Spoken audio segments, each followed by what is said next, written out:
Hey fans, so welcome back to Train Sim World 3. It's been a little while since I've recorded anything substantial for this game, much less with commentary.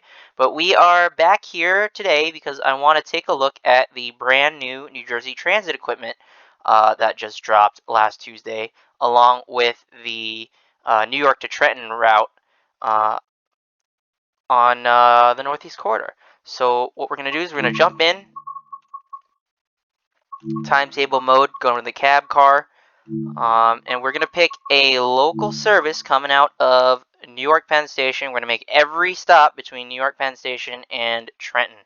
And what we're going to do here is basically we're going to go over the manual lap braking system that comes equipped on the New Jersey Transit rolling stock. And we're going to go show you basically how that braking system works and how you should use it on this route. So without further ado, let's load in and set the train up, and we'll go over the brake stand.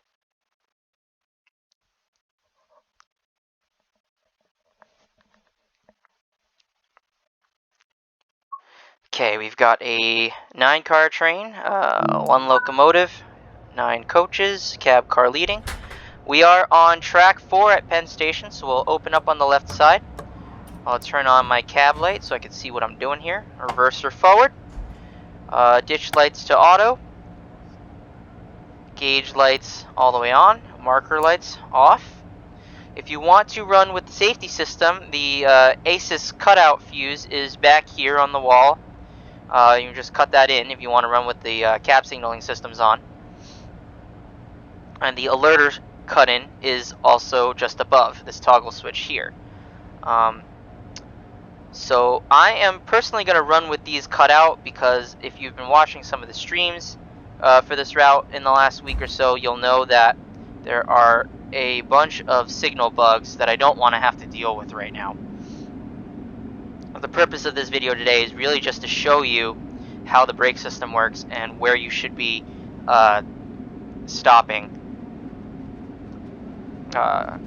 along the route and things like that. So brake system is already cut in. I'm going to go release the brakes because we are on level track here, so I'm not in any danger of rolling away. Just so I can show you how this brake stand works. So this is the Epic brake stand, named so because it's called the Epic brake system. Manual lapping, as you can see. So you have a release notch, hold notch, lap notch, service notch, handle off, and emergency. So this differs quite a bit from your self-lapping brake stand that you would find on your Amtrak equipment. Say like the ACS 64. So on that locomotive you would have a release notch, a minimum brake notch, and then between minimum brake and full service brake you have a service zone, which you can set the brake to anywhere in there, and it will automatically control how much of a brake pipe reduction you have. And then within that service zone you have a suppression notch that you would use to suppress any cab signal downgrades and alarms and things like that. And then beyond full service you have obviously your handle off and your emergency.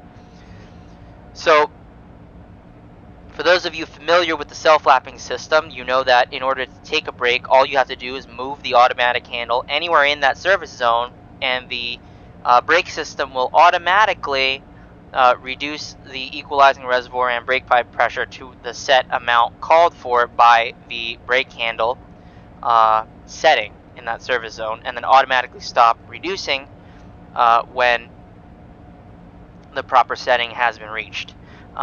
It's a little bit more involved on the manual lap system. You actually have to control how much equalizing reservoir pressure is reduced with the manual lap system. So I'm going to show you how to do that now. So say I want to take a 20-pound brake reduction. So we're going to set up by going into lap, and then as soon as I go into service, the equalizing reservoir pressure is going to start reducing. So we'll go into service. Once I hit a 20-pound reduction, I'm going to bring it back to lap. at 90 pounds here, and then the brake pipe will fall following the equalizing reservoir, and it'll stop in at 90 pounds because I have the brake handle back in lap. So lap is basically going to maintain whatever setting you have in the brake system. So say now I want to take an additional, let's say 6 pounds and come down from 90 pounds to 84 pounds. We go back to service. Once I hit 84 pounds in the equalizing reservoir, you come back to lap, and then that's going to hold your new requested brake setting of 84 pounds. Obviously then if you go to release, it's going to recharge the equalizing reservoir and brake pipe and release your brake cylinder pressure. You might have heard me mention earlier that these are direct release brakes. So in a direct release system, as soon as it detects the brake pipe pressure has risen about 2 or more pounds, it is going to cause the brake cylinder, all the brake cylinders on the train to vent into atmosphere. So they'll fully release any pressure that is within when your brake pipe increases beyond 2 pounds from whatever pressure it was at before. This means that you cannot graduate a direct release system. Graduating the brakes means that you partially release the brake cylinder without fully releasing it all the way to 0. So say if I had a 40-pound brake cylinder pressure, graduating the brakes down to 25 pounds means that I can go down from 40 to 25 without going to 0 first and then reapplying to 25 in the brake cylinder. Now, this manual lap system comes equipped with an electro-pneumatic component. That is what EP stands for. So when I say EP hold, that is what I'm referring to, the electro-pneumatic portion of the brake system. For that to work, the EPIC computer has to be cut in the cab car, and your EP assist switch has to be in the on position. When that is cut in, the electric portion of the brake is going to actuate a magnet valve on the brake cylinder that is going to prevent the brake cylinder from releasing when you are in the hold position of the automatic brake valve. So I'll take another 20-pound reduction here.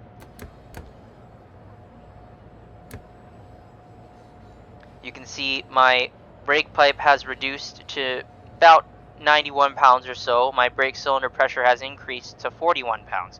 Now, if I go to the hold position, that is going to cause my equalizing reservoir to recharge and my brake pipe to recharge to the full 110 psi running pressure. But because of that magnet valve that's being actuated in the hold position, my brake cylinder pressure is going to remain at 41 pounds. Now, if I want to graduate the brakes off, say I'm coming into a station stop and I want to graduate the brakes off so I can make a nice smooth stop, all I have to do is go into release and back to hold. See how that happened? I released about 15 pounds of brake pressure from the brake cylinder, and now I'm at 25 pounds to come in for my final stop. So that is how you graduate the brakes off in this manual lap system with EP hold. Alright, so in interest of not being any more late than I already am, why don't we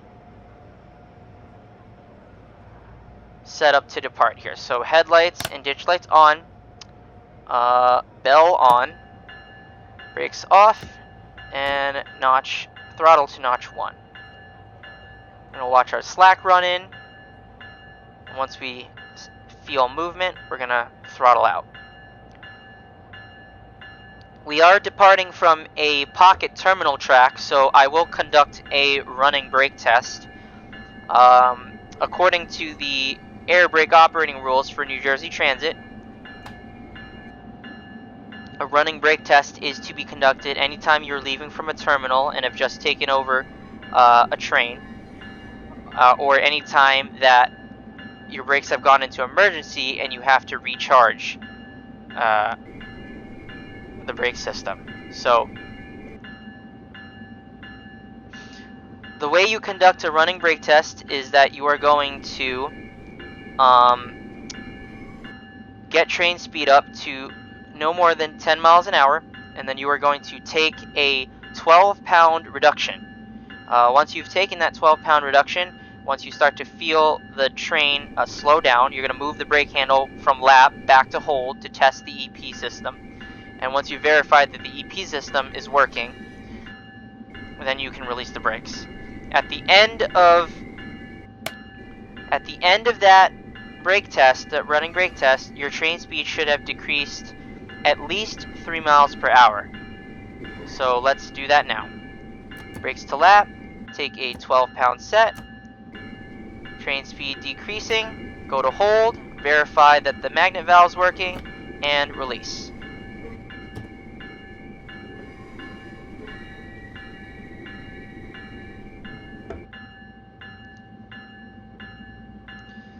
Okay, NJ Rail 3831, good running.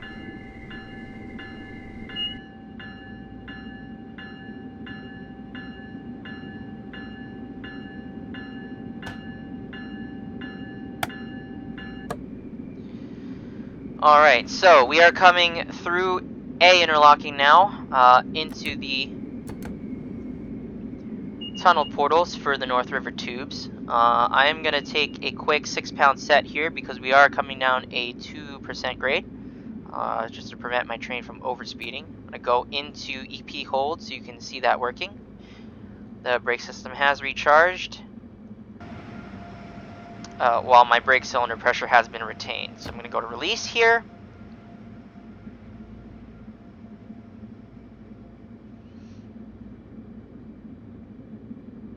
Back to lap just in case I need to take another 6-pound set.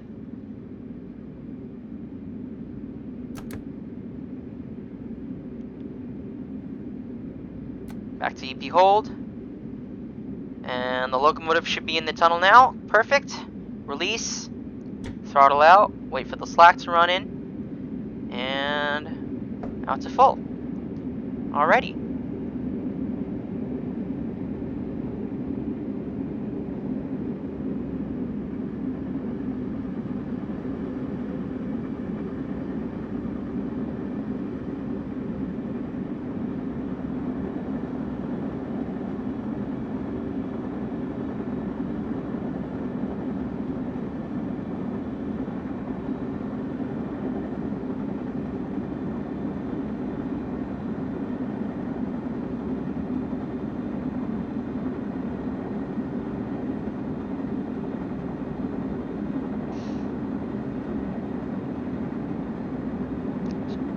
Just one more operating rule regarding the EP hold function that I want to go over for this equipment, and that is that EP hold is not to be used at speeds over 25 miles per hour or when you are suppressing a cab signal safety alarm. So the reason for that is because you got to remember that EP stands for electro-pneumatic, and electric systems are, I wouldn't say they were prone to failure, but they can fail from time to time. So with the EP cut out, hold functions as just like another release notch. So let's say for example you're coming into a station stop doing like 55, 60 miles an hour. You take a 20-pound set, go to lap, and then as you hit the platform doing about maybe 55 to 45 miles an hour, you go to EP hold to recharge the brake system and get ready to graduate the brakes for the final stop. Now, what if in between the last time you used EP hold and this time you're using EP hold, the EP system experienced a failure? So now all of a sudden you go to hold with the train doing like 45 miles an hour and the EP system has failed. So hold is now functioning as a release position. So all of a sudden, you've just vented away all of your brake cylinder pressure. So now you experience an undesirable release of the brakes. You're coming into the station, you're still doing like 40 miles an hour. Now all of a sudden you have to go quickly back into service to try to grab more air to reapply the brakes.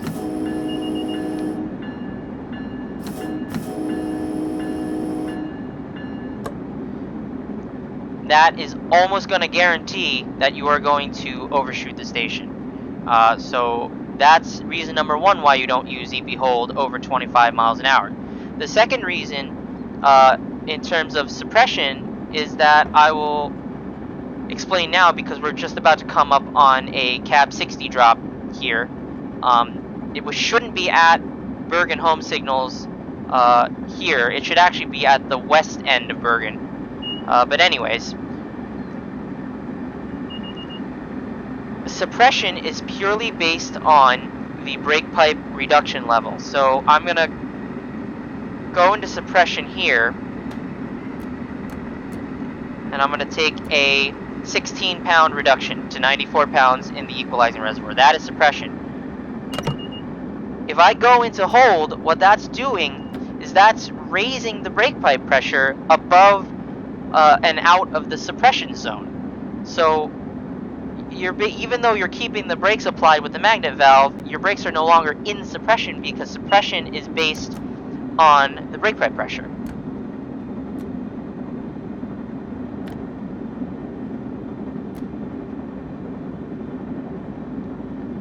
When you do that in real life, what happens is that the train is going to immediately put you in a train stop penalty if you are suppressing an alarm and then you go to hold. So you don't want to use hold when you're suppressing a cab signal downgrade.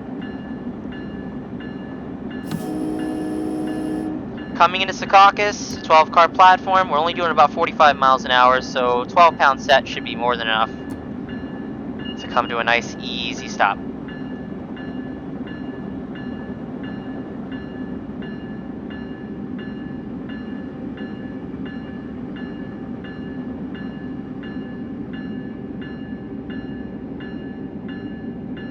Going in TP hold, recharge so I can graduate off if I need to, which I don't think I will actually. I think we'll just come to a nice easy stop just like this.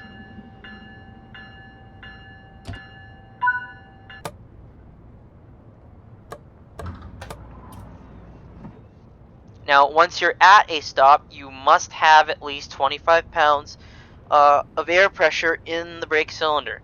So that's going to suppress the alerter and prevent the train from throwing you into a penalty application while you are stopped. So if you ever come into a stop or you stop the train and you don't have 25 pounds at least of brake cylinder pressure, you have to reapply the brakes until you reach that minimum threshold. Alright, so we'll close down here. We'll proceed onward to Newark Penn Station.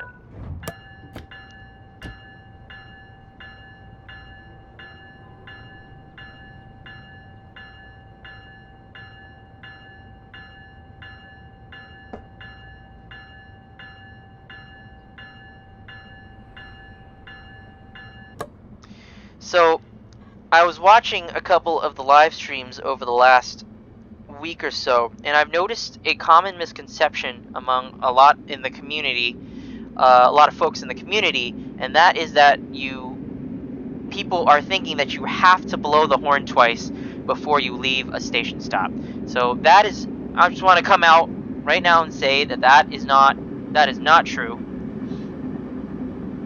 The rule is that you have to make noise when you are starting from a standing stop. So that is typically satisfied just by ringing the bell.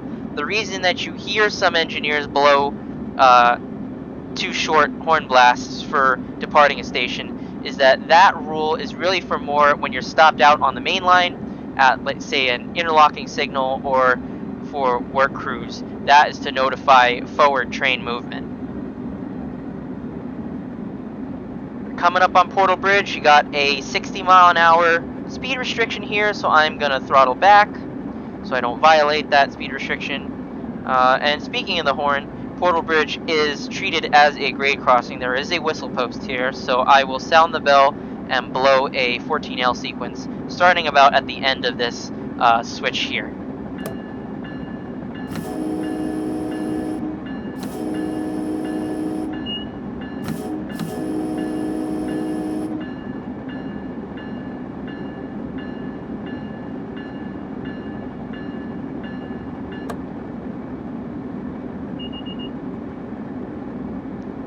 Alright, we got a short section of 90-mile-an-hour track, just about a mile before the Turnpike Bridge.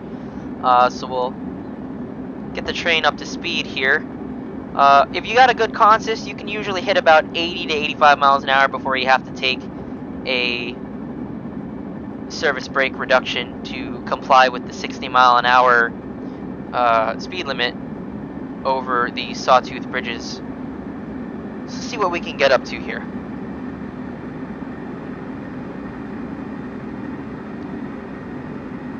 Alright, coming up on Swift Interlocking. Swift Interlocking is where the Morristown line diverges off onto the Kearney connection.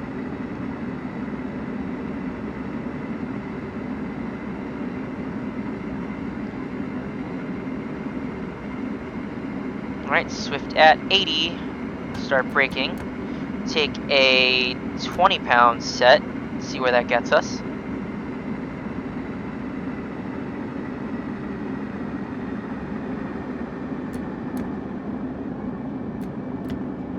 Perfect.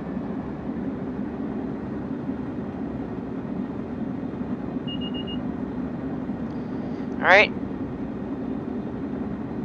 Down under 60 miles an hour for the Sawtooth Bridge restriction. And then now coming off the Sawtooth Bridges, we're going to be going down a slight grade here. So I may have to take another 6-pound set just to prevent my train from overspeeding. So we'll play that by ear. We'll leave the brakes in lap.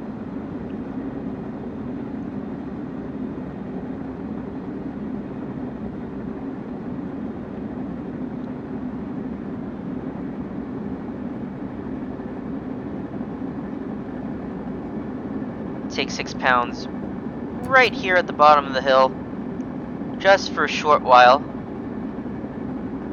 and then we'll throw it away once we're sure that the train's not going to accelerate.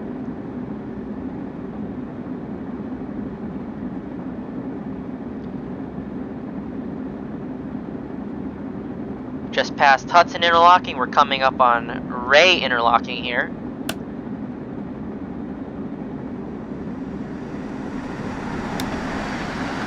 The 45-mile-an-hour restriction on the curve coming into dock interlocking, so we're going to take a nice 10 or 11 pound set just to bring the train down to comply with that speed restriction here. And then at dock interlocking, we should get an approach medium because we are going to be diverging off of track 3 onto track 4 for our stop at Newark Penn Station. So we're going to set up to take another reduction as we approach the home signals at dock.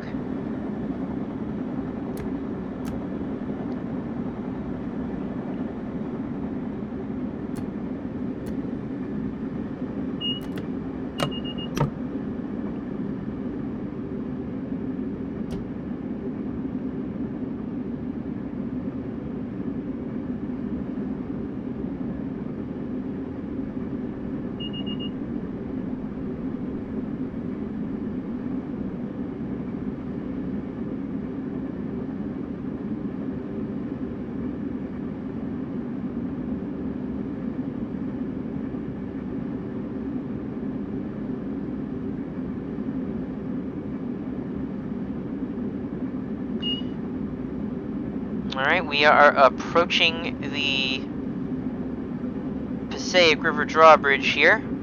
I usually blow the horn for Newark Penn Station when I'm on the drawbridge proper, because if you blow the horn too far back in real life, the people on the platform actually can't hear the train because there's too much interference from the ambient noise at Penn Station. So usually about here.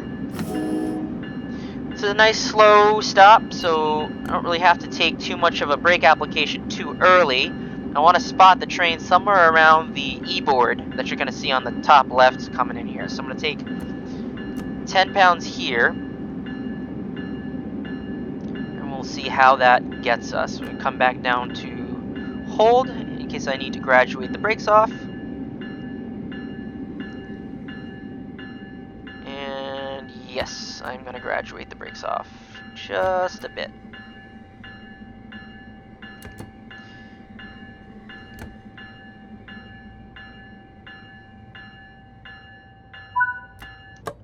Okay. See how we did here? Perfect. So the reason I usually spot by the e-board going in this direction for transit stuff is because in real life, the platform here for tracks 3 and 4 are actually closed off just about 2 or so support columns past the e-board. There's a fence here, so you actually, as a member of the public, can't access the platform all the way down to the end. So I find really no reason to stop beyond this location here. All right, close down. And we will proceed to Newark International Airport.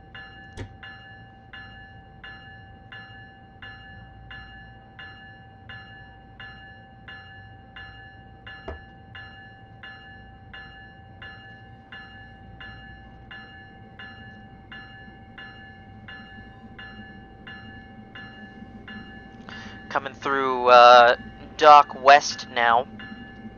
We're going to be diverging again from track 4 to track 5 at Hunter Interlocking. So at the cliff distance signals, we're going to get a limited clear, and then at Hunter we should get a approach limited there to govern our movement to 45 miles per hour.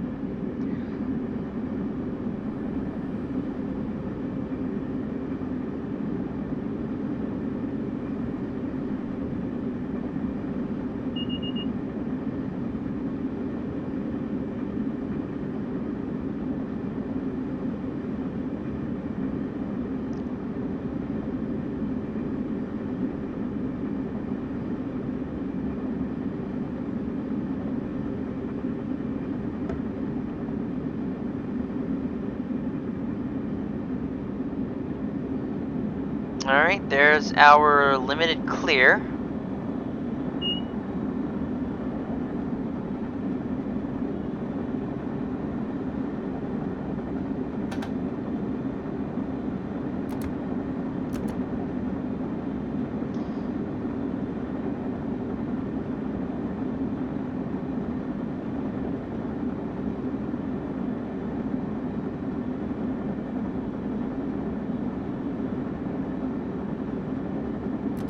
Here's Cliff. And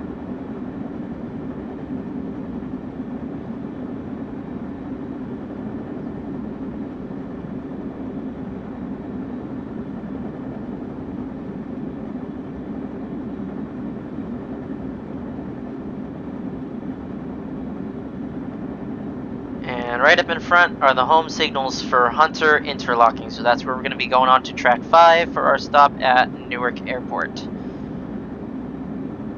So for Newark Airport, the brake point is going to depend on how fast you're going. If you get upgraded back from this 45 mile an hour restriction back to track speed, you can make just about 60 miles an hour before you have to start braking.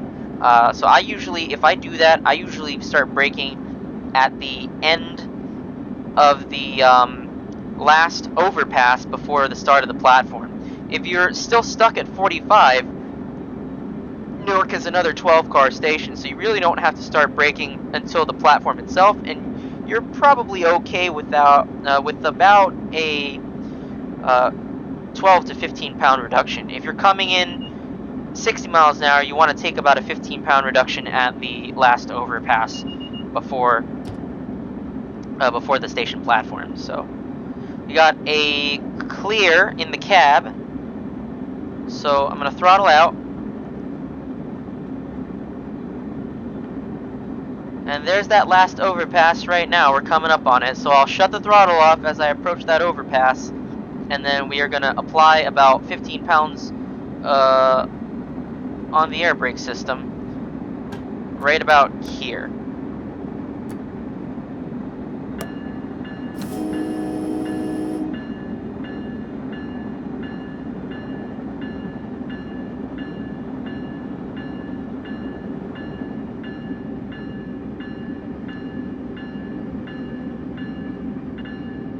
Alright, 25 miles an hour, go to hold, and graduate off.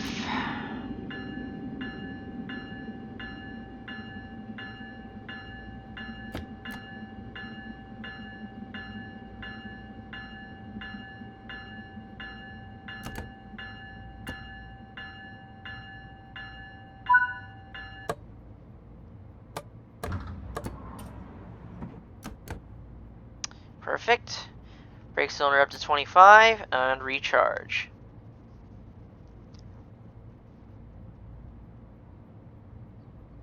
Coming out of Newark, you should get a cab speed 80 for the movement from track 5 back to track 4 at lane interlocking. So that is correct. We do see a cab 80 on that signal aspect in front of us.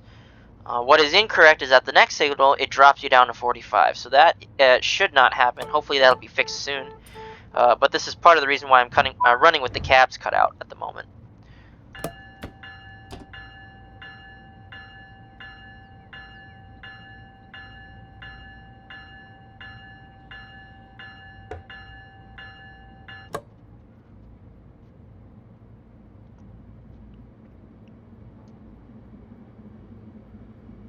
So we'll come through lane interlocking doing about 80 miles an hour, and then North Elizabeth is an interesting stop to make because just before the platforms you get a forced cab drop to 45 miles an hour to protect the curves between Elizabeth and Elmora Interlocking. So what I'm probably going to do is once I come out onto the straightaway after lane interlocking, I'm going to take, I think it's going to be like a 16-pound set to satisfy suppression, and then that should have me hitting the platform at North Elizabeth doing right around 45 miles an hour. And if I do that, I shouldn't really have to make too many adjustments until I get to the very end of the platform where I'll graduate the brakes off a little bit. So we'll see how well that works out.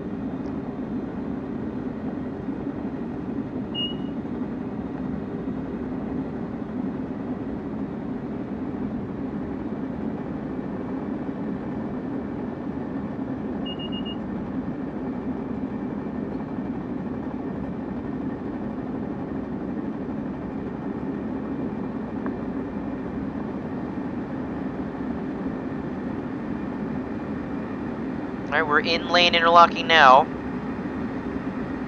See the curve and the west end home signals for lane right here. So right at the end of this curve, I'm going to take a 15-pound set. So right about here.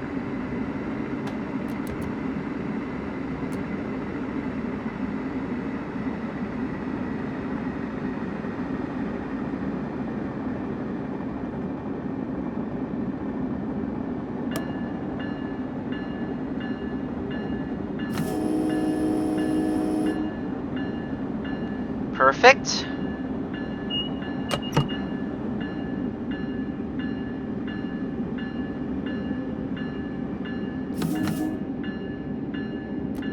Recharge.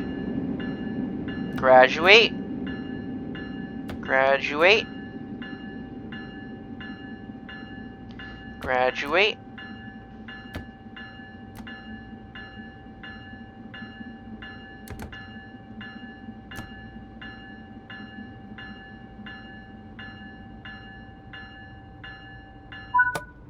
All right.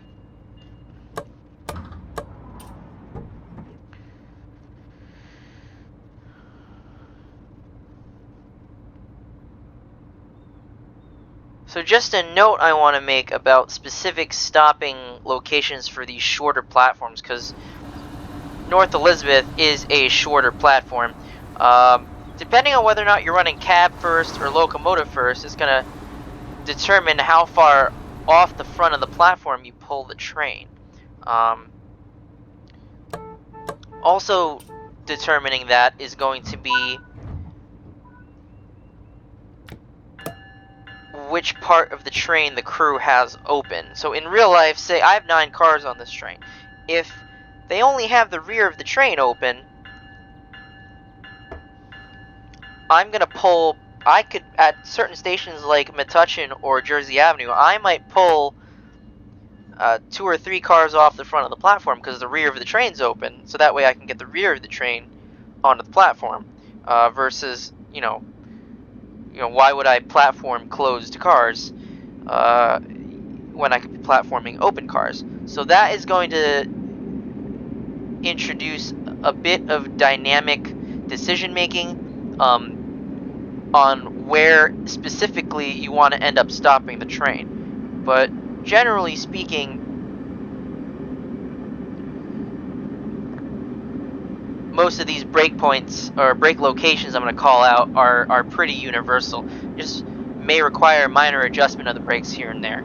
So we're under a 45-mile-an-hour signal restriction still, because we are going to be crossing over onto track B at Elmora, which is the interlocking after the reverse curves after Elizabeth here. So Elizabeth is a 12-car platform, so I'm probably not going to take really any more than about a 12 to 14 pound reduction just before the start of the platform. That should bring me down nice and easy at the end of the platform there.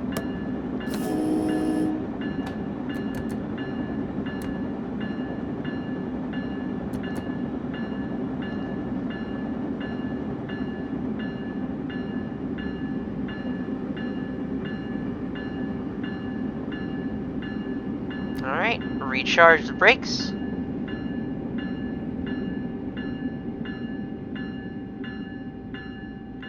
Graduate. Nice, easy stop. Perfect. Beautiful.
Once again, we are crossing over onto track B from track 4 at Elmora Interlocking. So we're stuck at 45 until we are clear of that switch at Elmora. But once we clear that switch, we'll be good for 75 miles an hour into Linden. So Linden is going to be the first of our sort of faster station stops.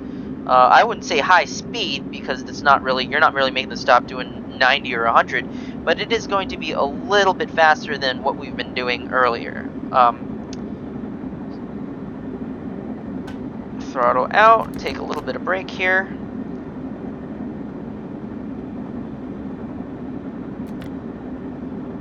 There we go.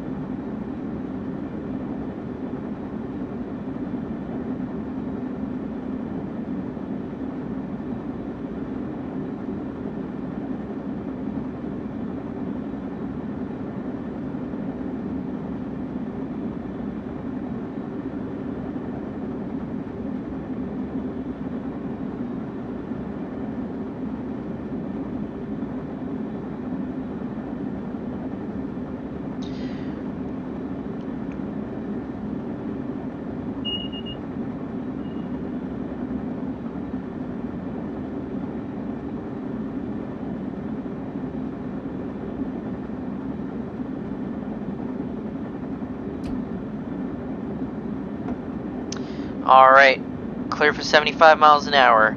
Okay, so the stopping marker for Linden is going to be the first set of automatic signals after the B&O bridge.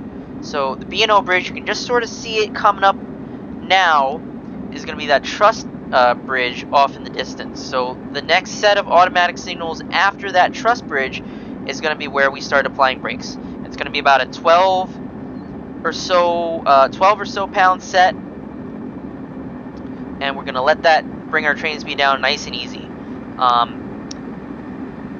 The B&O Bridge is a major landmark in this area of the route. because that is where trains going the other way, especially on the express tracks, tracks 2 and 3, start breaking for the restrictions at Elmora. Alright, so on the lookout for that signal bridge right there.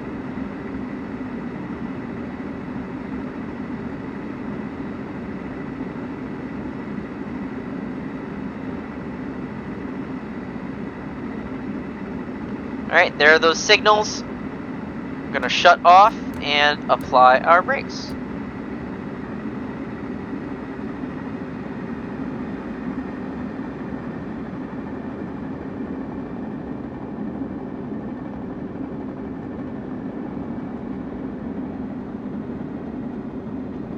Nice and easy.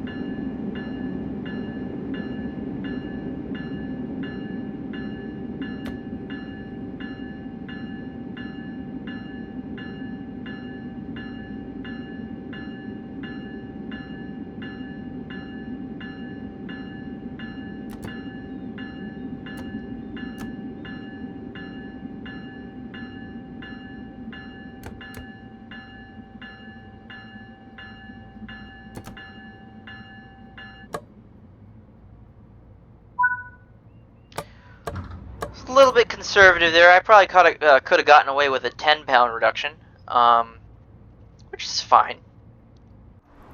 Nice gentle stop, and perfect spot there too. We got our first door panel just at the end of the platform.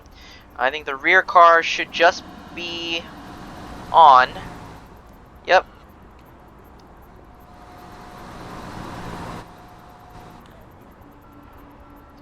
Okay.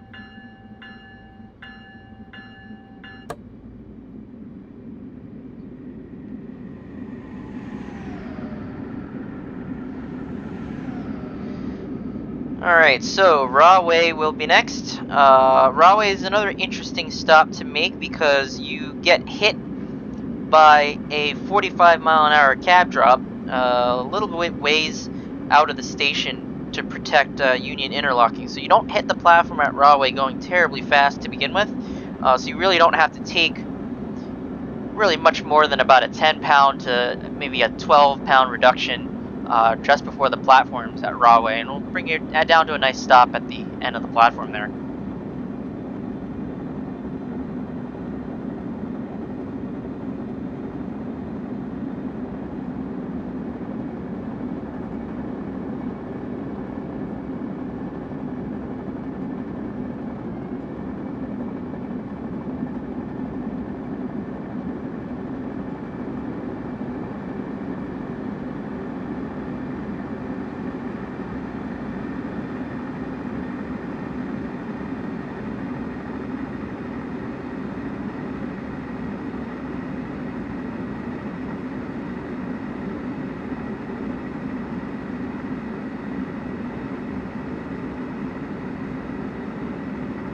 Alright, coming up on that 45 drop, you should get it at this signal here, so we're gonna coast and suppress.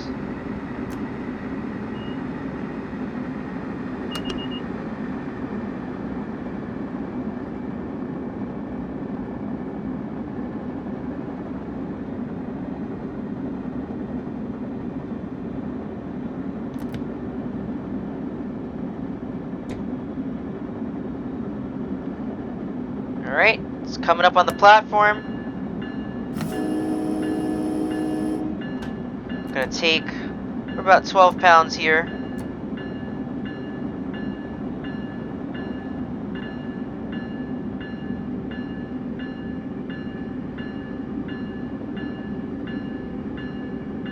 take another 4 pounds or so. Recharge.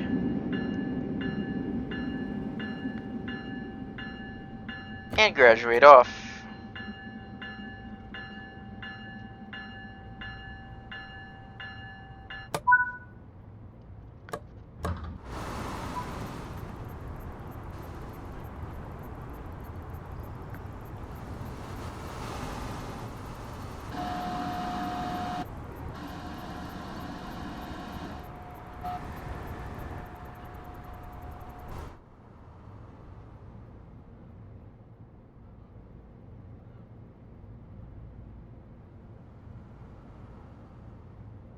There we go.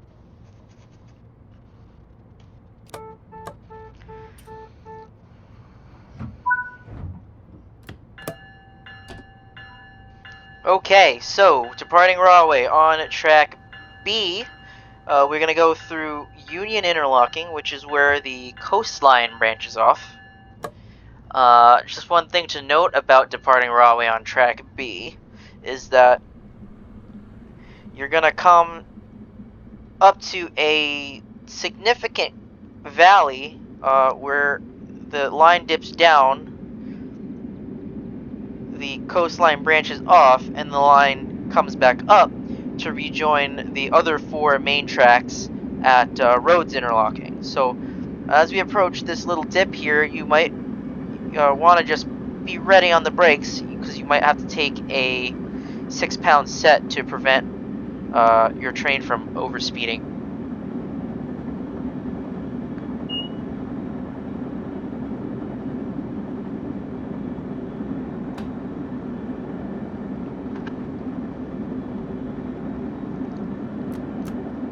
Alright, take a set here.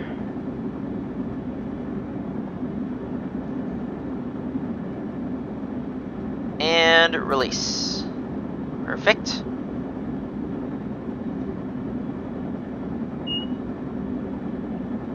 Starting to go upgrade again, so we're going to come out on the throttle with the slack run in.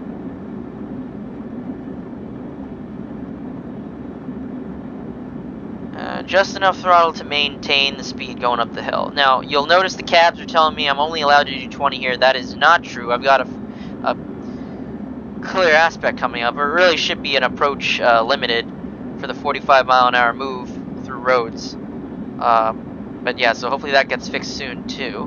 Back on the level, so we're going to back off the throttle until we are back onto track 4, and then we're good for 90 miles an hour into Metropark, which is going to be our first true high-speed stop.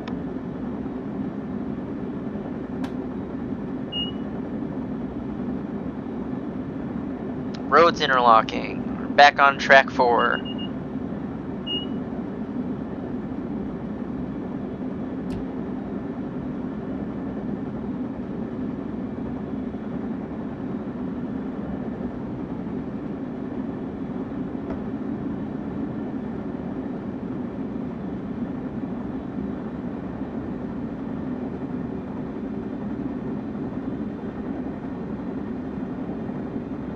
Okay, so for Metropark, once again, this is our first high-speed stop. We're going to be coming into the platform approaching 90 miles an hour.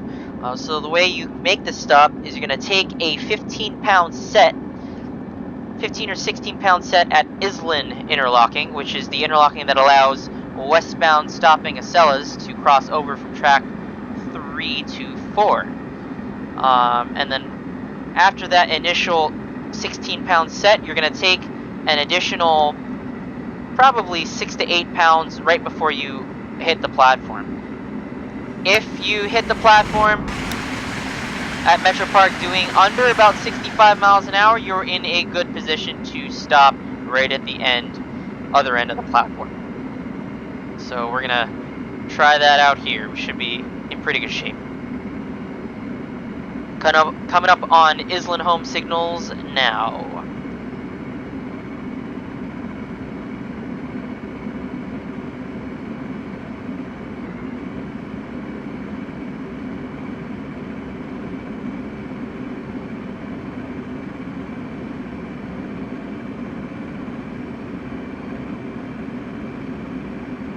coast, 15 pounds.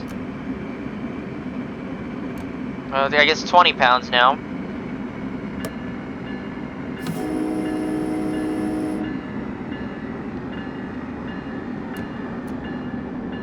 Still pretty good though.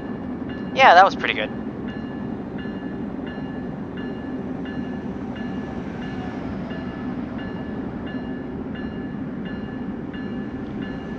Okay, under 25, recharge. And graduate off. Nice and easy.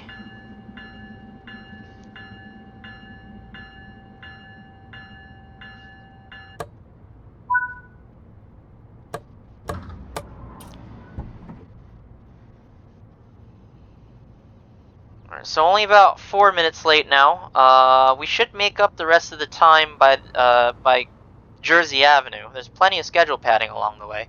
So even though we left late from New York Penn Station, we should be back on time by the time we hit Princeton Junction.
Okay, so gonna come into Metuchen. Metuchen is a tricky stop because that is not only a short platform, but it's after a blind curve going in this direction. So my notes say that when coming into Metuchen, you should start braking when you pass the Grove Avenue overpass that's on the last curve before the Lincoln home signal. So you take about a 15 to 20 pound reduction, and then if you need to take more air, you take another 5 pounds before you hit the platform. So I will point out the Grove Avenue overpass, and that is where we are going to start braking. It's right around milepost 25. This is milepost 24.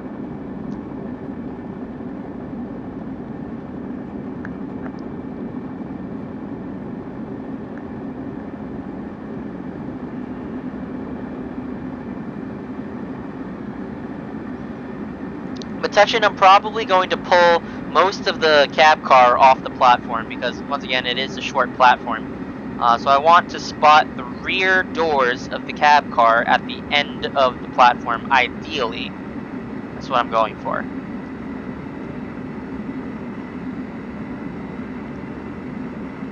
Alright, this is the last curve before the Lincoln home signals.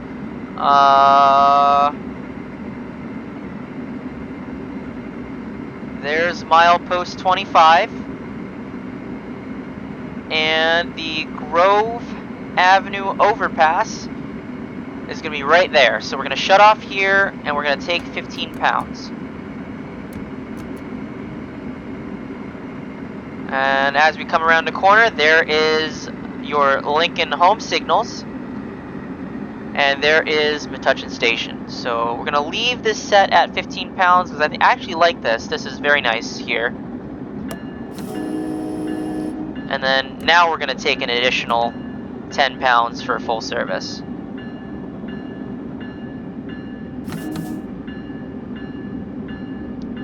Recharge brakes and graduate off.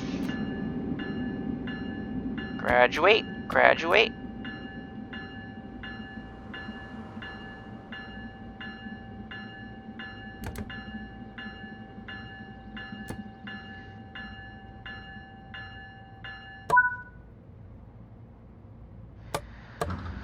Okay, let's see.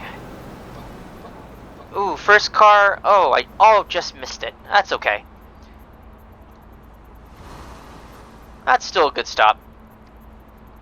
That'd be a great stop if I was in the locomotive. I got, yeah, I got just about the whole train on except the cab car. I'll take it. I will take it. Okay.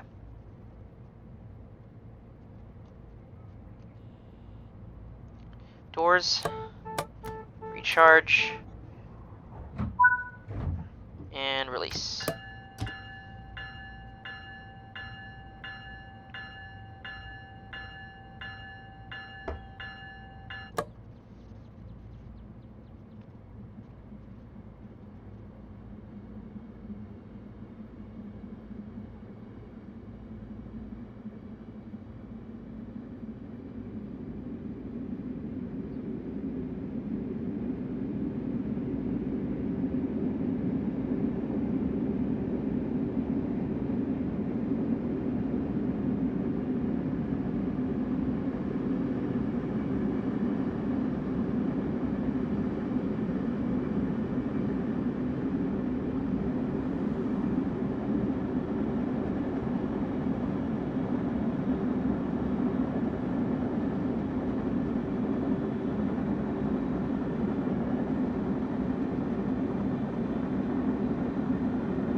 Alright, so Edison will be next.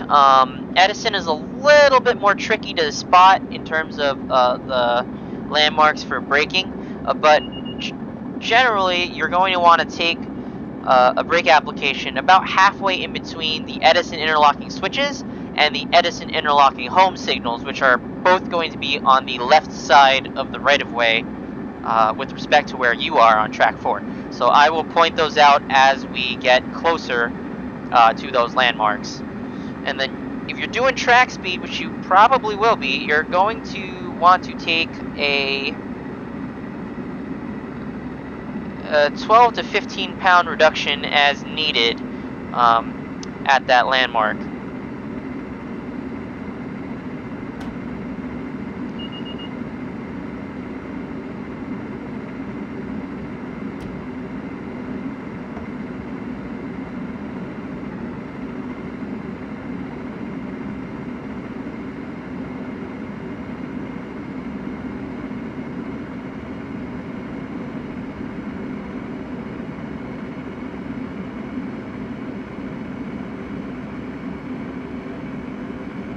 Alright, Edison switches are just on the left over here. You can see them right now. And then the home signals for Edison, you can see off in the distance there's a signal bridge right up there. So we are going to take a 15 pound application right about here.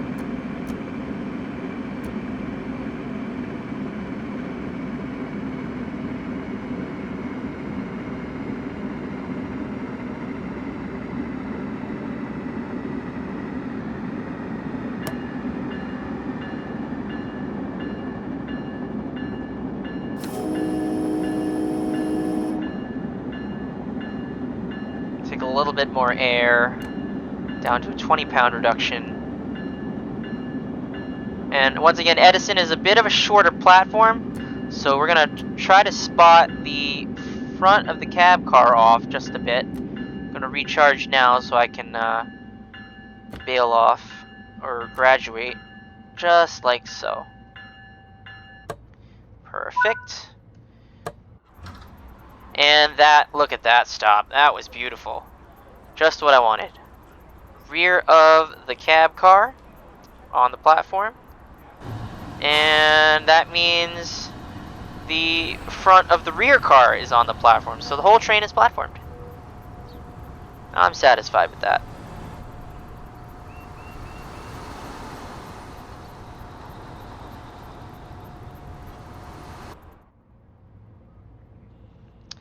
Doors.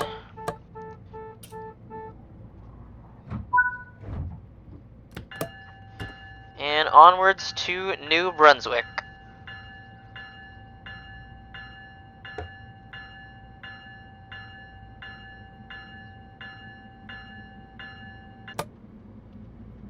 So New Brunswick is going to be another one of our fast stops because we're going to be we're pretty much going to be coming in around 90 miles an hour. So what we're going to do at New Brunswick is we are going to take a 20-pound brake reduction at the start of the Raritan River Bridge, and then as we approach the platforms at New Brunswick, we're going to take an additional 6 to 8 pound reduction to turn it into a full service brake application for the final approach onto the platforms at New Brunswick, and then that way we'll have just enough wiggle room to graduate the brakes off towards the end. Once again, I'm going to spot the cab about halfway off the end of the platform, or at least try to do that, to get all of the doors on the train, or at least one door on each car of the train platformed.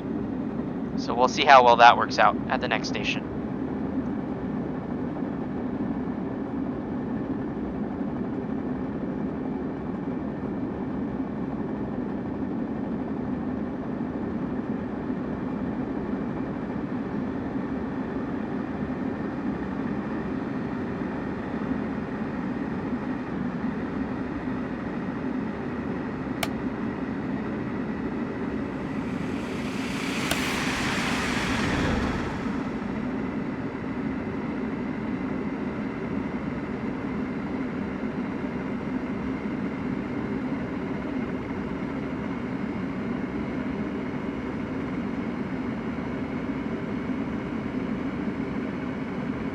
Alright, there is the Raritan River Bridge. So we're going to shut off at the signal bridge here and apply brakes.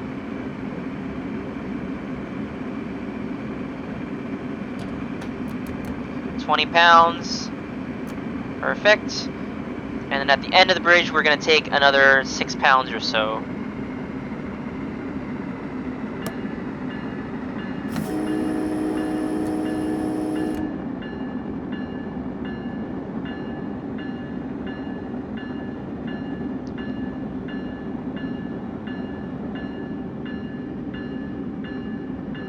Perfect.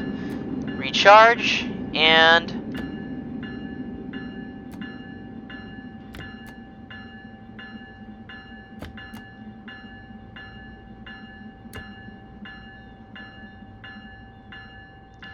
alright, so we're a little short of where I want it to be, but you know what?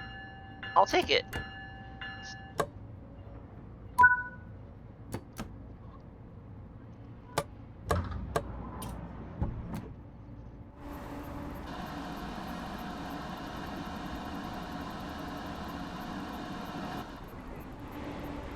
Yeah, I'll take it. That's not a bad stop.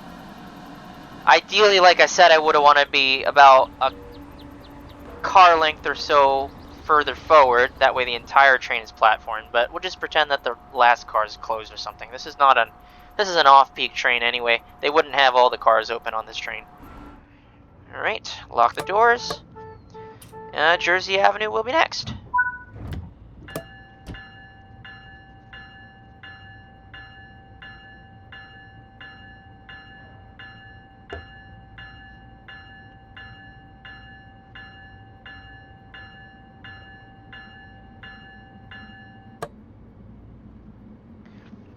Okay, Jersey Avenue is unique in the fact that it is not only a short platform, but it is also the only fully low-level platform on the Northeast Corridor in this section. So what we're going to do for Jersey Avenue is we are going to shut the throttle off when we pass the home signals at County Interlocking, and then about halfway through County Interlocking, I'm going to take, I want to say it's going to be about a 10 to 12 pound set on the brakes, and then that should bring us nicely into the platform where I can spot with the rear of the cab car on the platform so that the low-level traps can deploy. So, see how well that works out.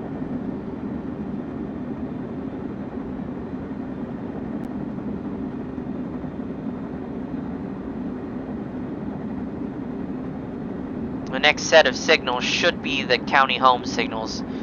So we'll shut off there and apply brakes about halfway through the interlocking.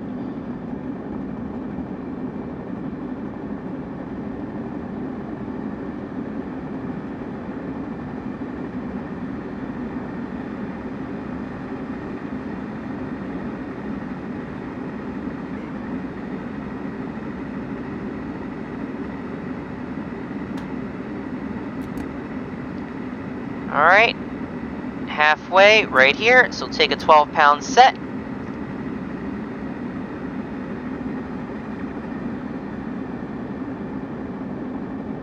And come down nicely.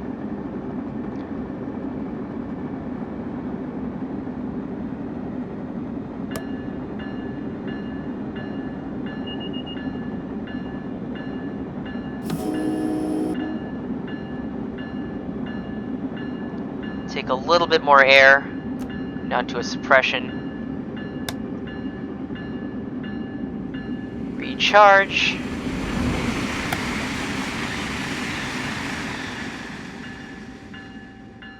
And graduate off.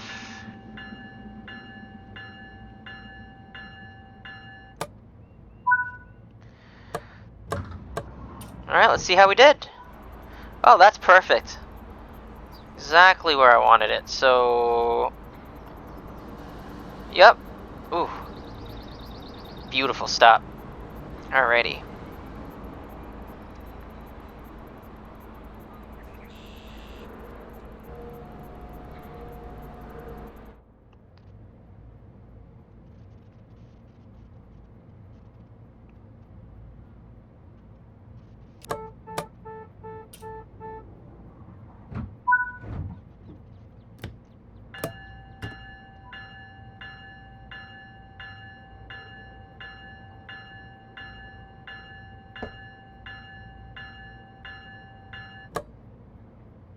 Alright, so 14 miles to Princeton Junction. I got 11 minutes to do it. We're gonna get there early. So what we're gonna do basically is that Princeton Junction and Hamilton on almost every single train in this direction are considered L stops. So if you get there early, you load and go, you can leave early. You don't have to wait for the set time on the timetable to depart Princeton Junction in this direction, or Hamilton for that matter. So in the interest of saving time, I'm just gonna load and go at the next two stops. We get on into Trenton and call part 1 over. Got a clear at Delco, track 4. I should note that we are now in 562 territory, so that's movement governed by cab signal and wayside transponders. So you're not going to see wayside signals except for interlocking home signals between County Interlocking and Ham Interlocking. That's movement is all governed by the cab signal system. That is obviously opposed to Rule 261 territory, where you have wayside automatics and distant signals and all that stuff. So, just a note.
You got Adams MOW,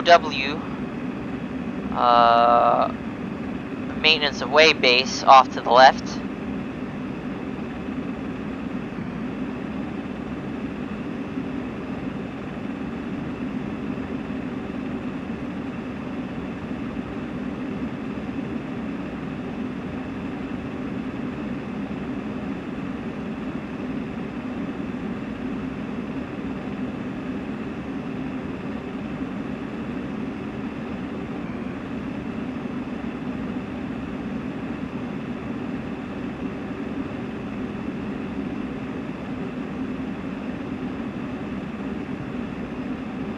you got Adams Interlocking off to the left.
Coming into the Dean's reverse curves here.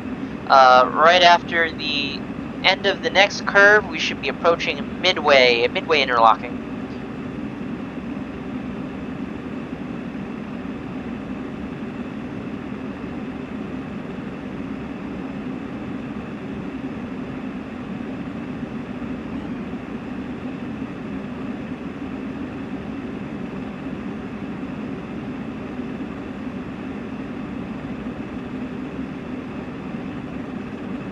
Fun fact for those who didn't know, but Midway Interlocking is so named because it is the midway point between New York and Philadelphia.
Alright, so we are 5 miles away from Princeton Junction or so.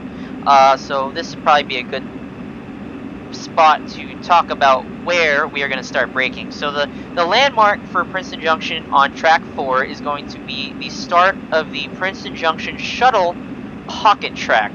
That's going to appear on the right-hand side of the right-of-way with respect to you.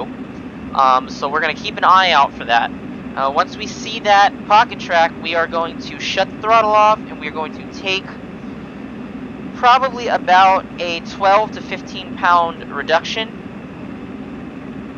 probably closer to 12, and that should bring our train down nice and easy towards the station.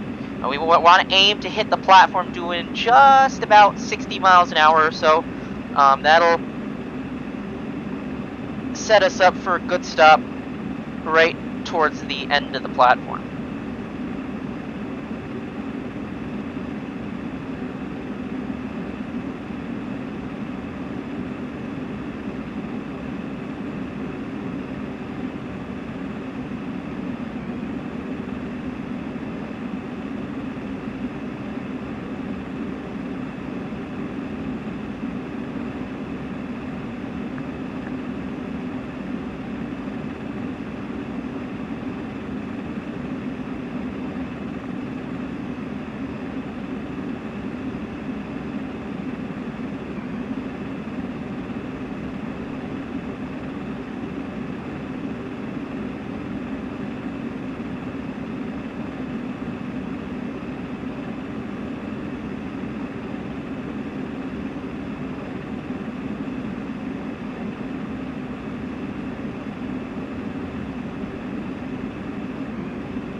Alright, that is milepost 46. We are about a mile out. So we should be seeing that pocket track come up right about here, right after this overpass here. So we're going to shut off. And we're going to take a 13-pound reduction here and see where that gets us.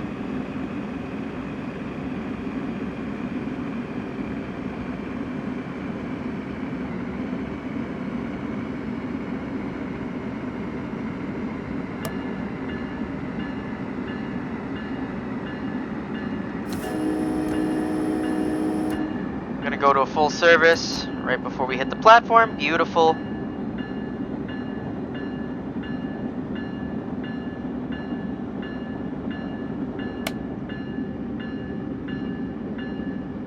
That's going to allow us to recharge here. And bail off right there.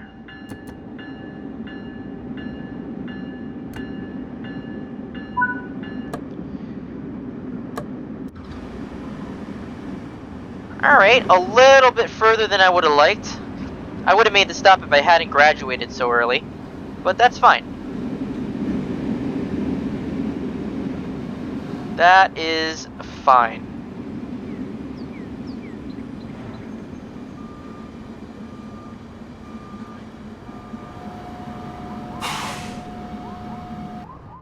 Like I said, Princeton Junction is an L stop, so once we are done loading, we're just going to close down and go.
Alright, got a clear track 4, CP Clark.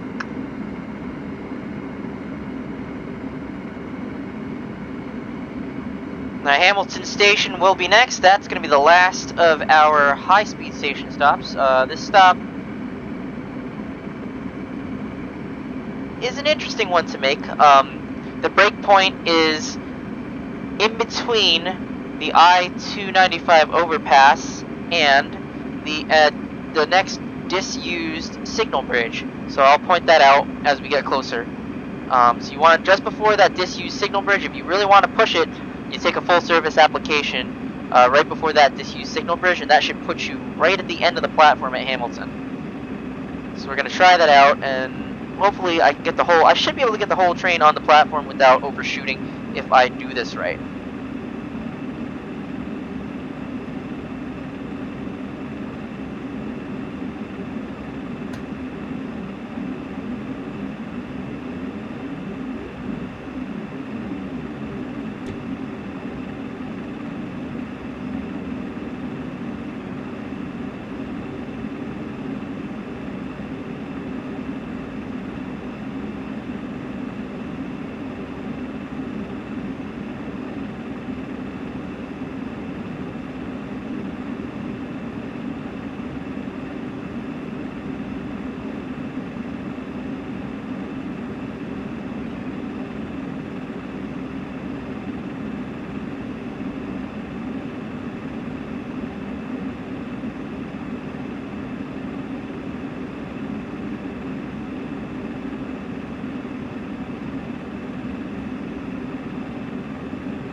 Alright, so we're coming up on the I-295 overpass.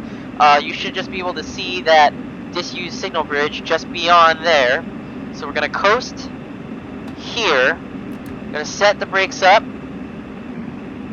And probably at this cat hole here, we're going to apply a full service brake reduction.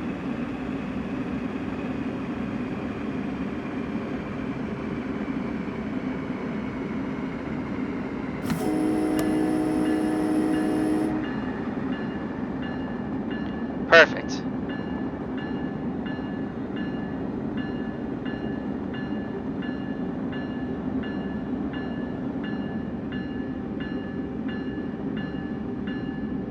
Recharge and fill.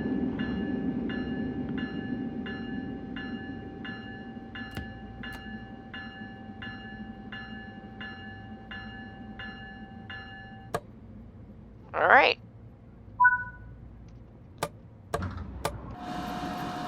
Perfect. Got the whole train on, even the locomotive. Well, that's good. I'm satisfied with that.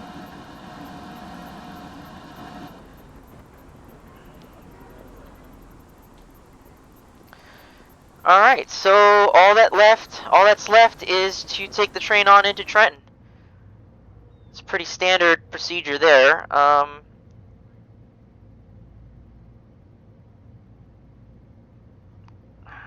Doors.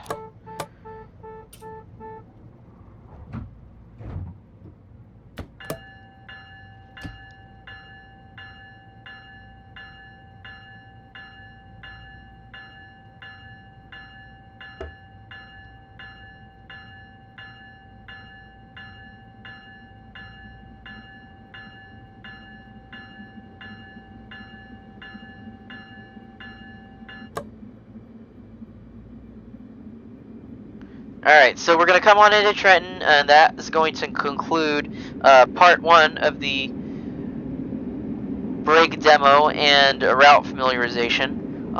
In part 2, once again, we will continue on with a local service from Trenton, and we're going to operate that local service all the way into New York Penn Station. I haven't decided which service I want to run yet. I was sort of gravitating towards 3830, but the problem with 3830 is that it's typically an arrow run service, so the timetable is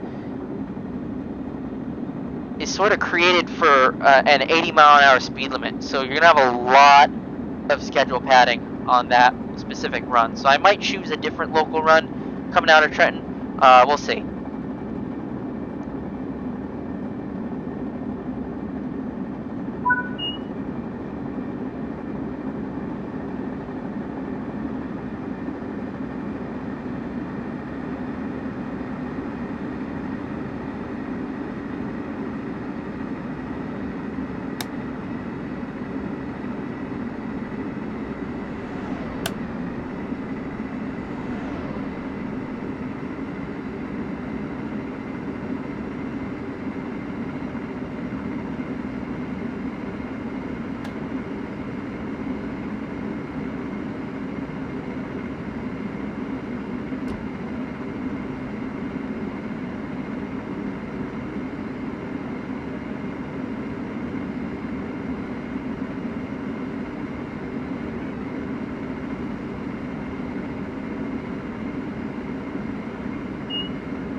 Yeah, if you got clear tracks ahead of you, normally you wouldn't get the drop this early.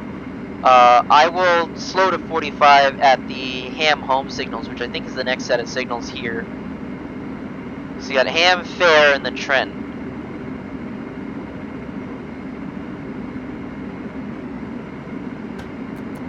So we'll do a suppression here.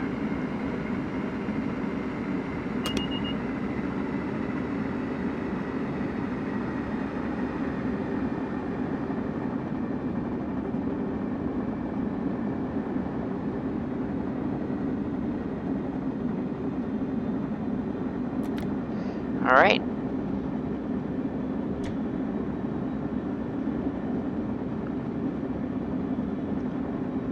the only reason it's counting us down this early is in addition to the fact that some of the signals are sort of buggy, is that we're coming up on a stop signal at the end of the platform at Trenton. So it's running us through the progression, but the progression itself is not exact. I don't think the progression is.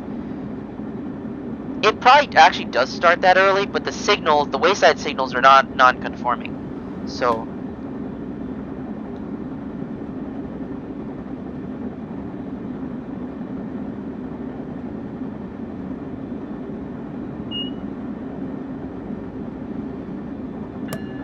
Trenton, easy stop. We're just going to take a nice 12-pound reduction right before the platform.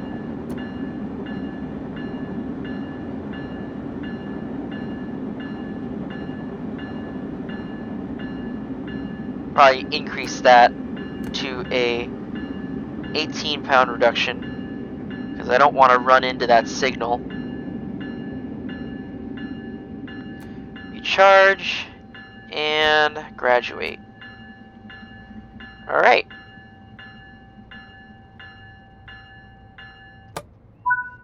Perfect. All right, there you have it. We're at Trenton. That marks the end of this section of the route familiarization guide. I'll catch you guys in the next section. See ya.